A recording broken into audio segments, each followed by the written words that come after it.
mafunso amene alipo ndiko pasani mafunso amene are coming from the public. Akunena zokuti funso kwanu nazo ntchito kodi mukudziwa mavuto mogwira ntchito mboma omwe anapuma kuti akulira chifukwa cha gratuities yawo amene sakulipidwa ndi boma. Kodi inuyo mukudziwanso kapena mungayankhe chani pa nkhani za anthu omangirira magetsi amene maunguti angogwira ntchito yawo yomangirira magetsi bwinobwino koma akuti azakuyikirenso ndalama, azakuyikira mafunanso ndalama zapamwamba.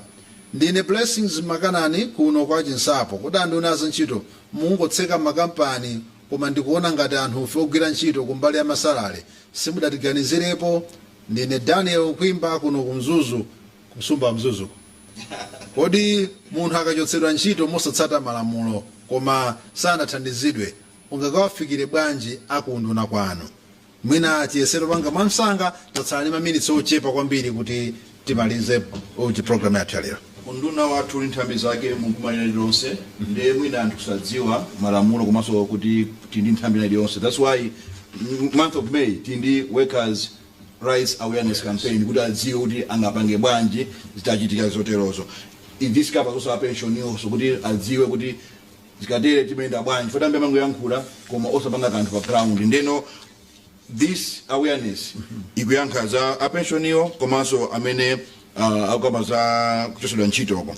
Nkhani ya makampani kusekedwa makampani siuseka kampani ayi tikuwateka ma operations kuti akonzeka izinthu. Palibe kampani imene yasekedwa komano ma operations tumayimisa kaye kuti mukonzeka izi ndi izi.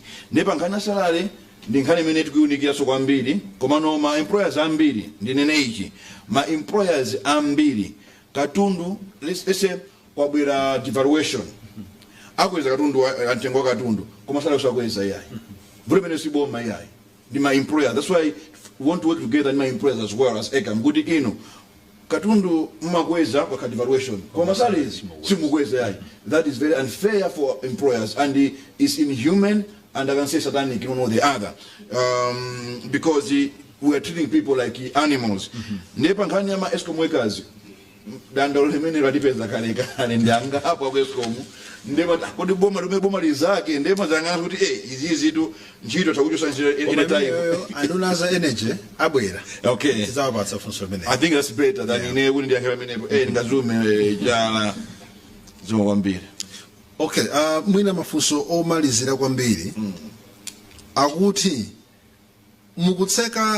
mukukanga ndi mukutseka makampani ama China pepandi pamaloba onse mukukanga ndi mukutseka makampani ama China kodi amwenye simukuwaona ndi Malawi amene akuzunza Malawi anzawo. Funso lina ilili lochokera kwa ine chifukwa cholitola pena pake kodi mukamaenda noseno mwina sondando natu alizimomo mukamaenda ukatseka ichi pakumakhala kutsatira kwa mtundu wanje potengera chimene adachita m'bale uja Gehazi kuti mneneri atakana kulandira dipo kwa Namani koma Gehazi kumoja kutuma fumu 20 Gehazi adabwerera akuti ambuye wacha andituma akuti nditenge kwaka adatenga makilo ndithu a silver kumene kuja. Kodi mukachoka kuti mwatseka shop mwatseka lodge mwatanina olemba ntchito mukumayang'ana Gehazi anyamatanu mbuyo mukuti simudawatsekulire migodi chifukwa tidamva kuti kuyambira kuleba Gehazi alipo kutoa lizimuku Gehazi alipo amene akhala kumapita lodge yomwe imene mwakatseka lero yokupita nkuyendera kuona kuti ayi njonya sadi koma ili bwino kupita pamalo pano mafurika pakhale chimbudzi palibe edi koma pali bwino kupita ayi mwakweza mtengo waujeni dzina nza expired koma pali bwino chifukwa chakuti amakhala atawapatsa kanthu kena kukwapatira. Kuti zimene mukumayang'ana kumbuyo mukamaliza kutseka kuti zipitilire mumalize ndi funso limenelo nonse kenako titsanzikepo pamuzipata. All right, can I start? Yeah, sure.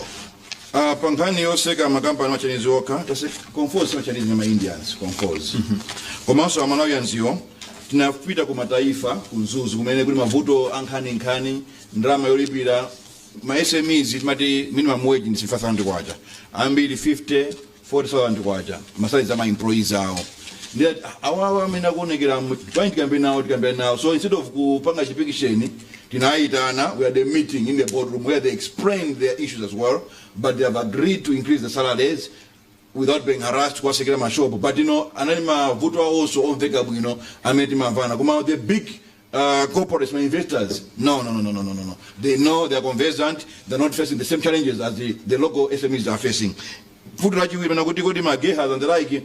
I'm not competent enough to comment a legal, but as a measure to instill trust in the public, tisanaka segulile factory yosme tatseka tabanga ubali ndi HRDC, MCTU, komanso AECAM.